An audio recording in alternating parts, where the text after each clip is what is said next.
আসসালামু আলাইকুম। আমি আজকে মূলত একটা কাঠের চিরুনি কালার করব। এটার ফাইনাল লুক দেখলে আপনারা বুঝতেই পারবেন না যে এটা ফার্স্টে কী ছিল, আমি এটাকে কী থেকে কী তৈরি করেছি।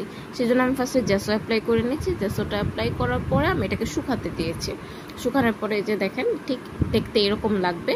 এরপর আপনারা যে কালারটা ব্যবহার করতে চান উপরে ওই কালারটাই দিতে পারেন। আমি চিরুনির সাথে ম্যাচ করে একটা কালার নিয়েছি, আপনারা অন্য যে কোনো কালার নিতে পারেন, এটা আপনাদের পছন্দ অনুযায়ী। এটার চিরুনির মধ্যে যে কোনো কালারই খুব সুন্দর লাগবে। তো এরপর আমি এটাকে ভালোভাবে এটাকে শুকাতে দেবো। অবশ্যই রং করার আগে দেখবেন আপনার জেসোটা ভালোভাবে শুকাইছে কিনা।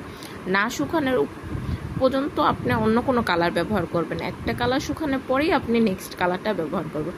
তো ফার্স্টে আমি এইভাবে ফার্স্ট লেয়ারটা কমপ্লিট করার পরে আমার তো মনে হচ্ছে না এক লেয়ারে জিনিসটার ফিনিশিংটা সুন্দর আসছে না, তো আমি এটার উপরে আরেকটা লেয়ার অ্যাপ্লাই করব। আর আপনারা যদি অন্য কোনো কালার চুজ করেন, আমার তো মনে হচ্ছে ওই সব কালারে এক লেয়ারই হয়ে যাবে। তো এই যে সেকেন্ড লেয়ার কমপ্লিট করার পরে এই যে ফাইনাল লুকটা দেখেন। এখন এটার উপরে আমি ডিজাইন করব। আপনারা যে কোনো ডিজাইন করতে পারেন, জাস্ট সিম্পলি একটা ফ্লাওয়ার আর্ট করব, যেটা আপনারা যদি একটু মনোযোগ দিয়ে দেখেন এটা সবাই করতে পারবেন। এটা খুবই ইজি, আমি একটু ইজির মধ্যেই রাখার চেষ্টা করেছি, কারণ ডিফিকাল্ট কিছু একটা দিলে হয়তো বা কারো তৈরি করতে প্রবলেম হতে পারে। তো এরকমভাবে জাস্ট ছোটো ছোটো করে ফ্লাওয়ার করে নেবেন, এটা দোনো সাইডেই করে নেবেন এইভাবে। এরপর এটাকে ভালোভাবে শুকাতে দেবেন। শুকানোর পরে এটার মাঝের অংশে আপনারা যে কালার দিতে চান ওইটাই দিতে পারেন। আমি এখানে দুইটা কালার ব্যবহার করব। তো ফার্স্ট আমি ইয়েলো কালারটা ব্যবহার করছি, এটার উপরে আমি আরেকটা কালার দেবো। এটা ভিডিওতে সামনেতেই দেখে যাবেন যে আমি নেক্সটে কী কালারটা দিয়েছি। আর আপনারা চাইলে যে কোনো একটা কালারও দিতে পারেন, এটা আপনাদের ইচ্ছা। কিংবা আপনাদের যে এই কালারটাই দিতে হবে এরকম কিছু না, আপনারা অন্য কালারও দিতে পারেন, এটা আপনাদের একান্ত ব্যক্তিগত ব্যাপার। এই যে দেখেন ইয়েলো কালারটা শুকানোর পর আমি এটার উপরে অরেঞ্জ কালারটা দিয়েছি। এতে আর কি জিনিসটা দেখতে আরও বেশি সুন্দর লাগছে এবং কি জিনিসটা আরও ফুটছে। ইয়েলো থেকে দেখেন অরেঞ্জটা দেওয়ার কারণে এটা আরও বেশি সুন্দর লাগতেছে।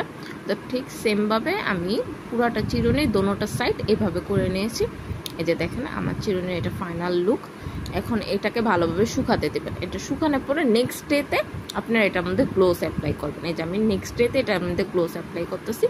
গ্লোসটা অ্যাপ্লাই করলে আপনাদের এটা মানে চিরুনি থেকে রঙটা আর উঠে যাবে না, আর হাত লাগার কারণেও জিনিসটা নষ্ট হবে না। আপনারা যদি গ্লোসটা অ্যাপ্লাই না করেন তাহলে এটা সুন্দর থাকবে না। আর এটা এই যে দেখেন গ্লোসটা অ্যাপ্লাই করার পরে এটার মধ্যে যে একটা গ্লোজি ভাব দেখা যাচ্ছে, এটা কিন্তু ফার্স্টে ছিল না।